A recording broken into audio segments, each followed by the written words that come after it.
አብዛኛው ሰው የሱስን ችግር ወይ ደግሞ ከሱስ ጋር የተያያዙ የሚገጥማቸውን ማንኛውም አይነት የጤና እክሎችን ከአእምሮ ጤና ጋር የማቆራኘት ባህላቸው ደካማ ነው። ስለዚህ ወደ አእምሮ ሐኪም በመምጣት እርዳታን የመጠየቅ ዝንባሌ ያን ያህል የዳበረ አይደለም። አብዛኛው ሰው በሱስ በሚቸገርበት ጊዜ ይሄ ልቀርፈው የማልችል ጉዳይ ነው፣ ከአቅሜ በላይ የሆነ ነገር ነው በማለት በዛ ውስጥ ሲታገሉ ረጅም ዓመታትን ሲሰቃዩ እናስተውላለን። ነገር ግን የሱስ ችግር ራሱ ሕክምና ያለው በአእምሮ ሕክምና ሊድን የሚችል ወይ ደግሞ በዛ ውስጥ አልፈው ሰዎች ሪከቨር ማድረግ የሚችሉበት አጋጣሚ ያለ አንድ የአእምሮ ችግር ውስጥ ሊመደብ የሚችል ነገር ነው። ሱስ ስንል የተለያዩ ነገሮችን ልናነሳ እንችላለን።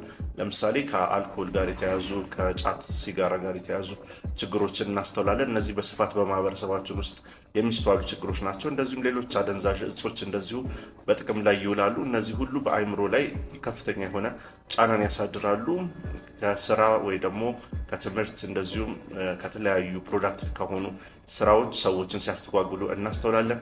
ከዛ በተጨማሪ ደግሞ ራሳቸው ሱሶቹ አእምሮ ጤና ላይ የሚያደርሱት ችግር አለ።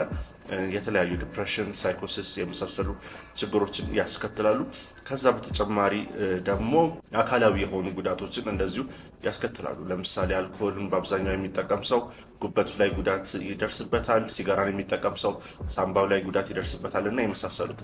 ስለዚህ እነዚህ ችግሮች ሰፊ ከመሆናቸው አንጻር ሱስን ማቆም ወይ ደግሞ ሪከቨር ማድረግ በጣም አስፈላጊ ነው። ስለዚህ ይህንን ለማድረግ ሰዎች መጀመሪያ ፈቃደኛ መሆን መቻል አለባቸው። ፈቃደኛ በመሆን ወደ አእምሮ ሐኪም በመሄድ ሱስ ለማቆም ከፍተኛ ጥረት ማድረግ አለባቸው። ከዛ በተጨማሪ የቤተሰብና የጓደኛ ድጋፍ ያስፈልጋቸዋል። ቤተሰቦች አንደርስታንዲንግ ወይ ደግሞ ተረጂ መሆን መቻል አለባቸው። ሰዎችን ለማገዝ ነገሮችን በመረዳት በማበረታታት በሪከቨሪ ውስጥ በሚያጋጥማቸው ማንኛውም እንቅፋት ውስጥ አብሯቸው በመሆን እንደዚሁ ሊረዷቸው ያስፈልጋል ማለት ነው።